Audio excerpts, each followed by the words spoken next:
day, a fox was walking through a deep forest in the mountains. She came to a break in the trees and saw a rice field below her. In the field were two groups of warriors engaging in a great battle. The fox stopped and decided to watch. As she watched, she noticed one samurai more than the others. He fought valiantly.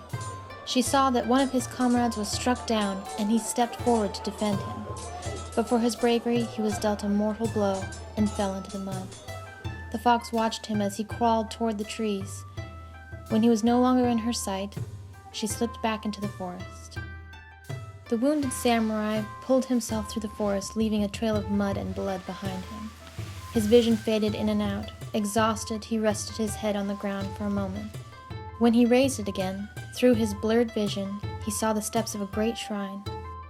At the top of the steps, he could just make out the figure of a woman, dressed in white and red. He saw her rush down the steps toward him before everything blurred into darkness. When the samurai awoke, he was lying on a soft mat on the floor of a large room. He tried to sit up, and a sharp pain shot through him. The door slid open softly and revealed a young woman. She wore the white and red attire of a shrine maiden. Her hair was very long and black, tied near the end with a red string. She looked at the man and bowed her head. "You should be careful, Lord Samurai. You are badly wounded." She set down a tray that held 2 bowls of rice, 2 small cups, and a steaming pot smelling of green tea.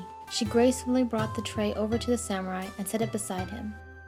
He propped himself up painfully and leaned over the tray. The lady delicately poured some tea into the cup and offered it to the samurai. "Thank you, my lady," he said weakly.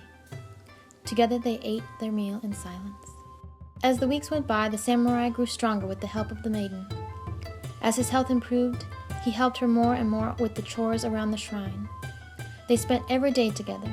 They laughed often and grew very close in the short time they had been together.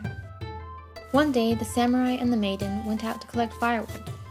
They walked for many hours and grew tired. The samurai suggested that they take a short break and have their lunch. The maiden agreed, and they sat in the forest and ate. Full from his meal, the samurai leaned against a tree and fell asleep. The maiden was amused by this and thought she would play a trick on the samurai. She delicately untied the strings of his swords, never disturbing his slumber. She tucked them safely behind a bush and cried out, "Samurai, samurai, there are bandits!" she said, stifling a giggle. The samurai leapt up, instinctively grabbing for his swords, only to discover them missing. Now the maiden could no longer contain herself, and she burst into laughter. "Oh, samurai, you've grown too fat and contented. Can you still call yourself a warrior without your swords?" She tittered and retrieved his weapons from behind the bush. The samurai's face glowed bright red with embarrassment, but he knew she was right. He scowled at her and tied his swords back onto his sakama. But as he looked into her playful eyes, he could no longer stay mad, and he laughed too. That evening, the samurai decided to walk to the hot springs for a bath. As he rounded a clump of rocks, he saw the maiden was already there. He could see her naked form sitting on a boulder as she washed her feet. To his even greater surprise, she had a fluffy red tail at the end of her spine. He ducked back behind the rocks. "Why, she's a fox," he thought.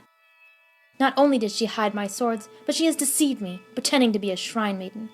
What shall I do now?" He cautiously peeked his head around a rock to gaze at her.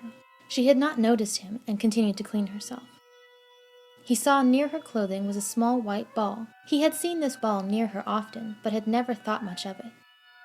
Now he realized that this white orb must be something she used to aid in her disguise.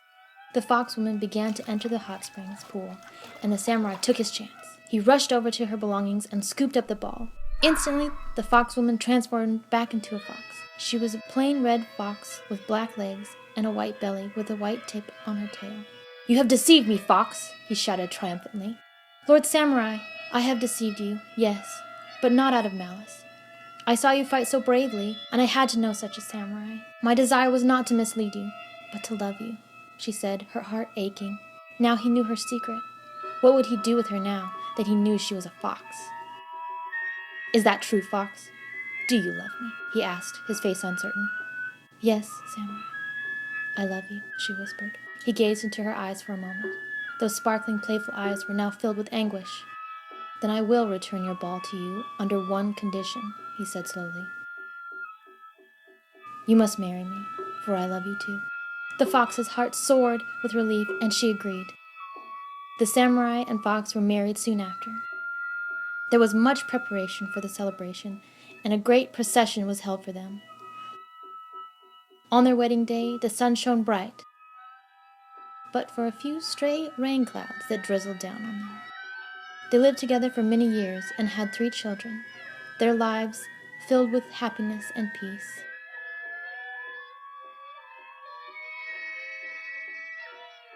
But it could not last forever. Being only human, the samurai grew older as the years went by. The fox, of course, did not age as quickly as her beloved, though she made herself appear as though she was an old woman.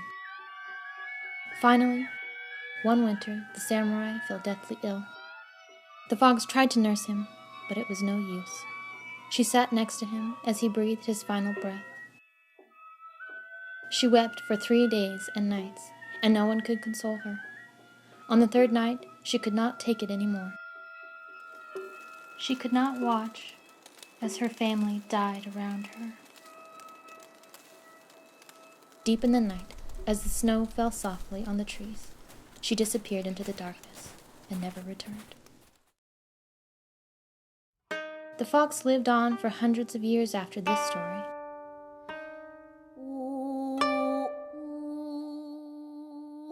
She lived many lives and had many more adventures.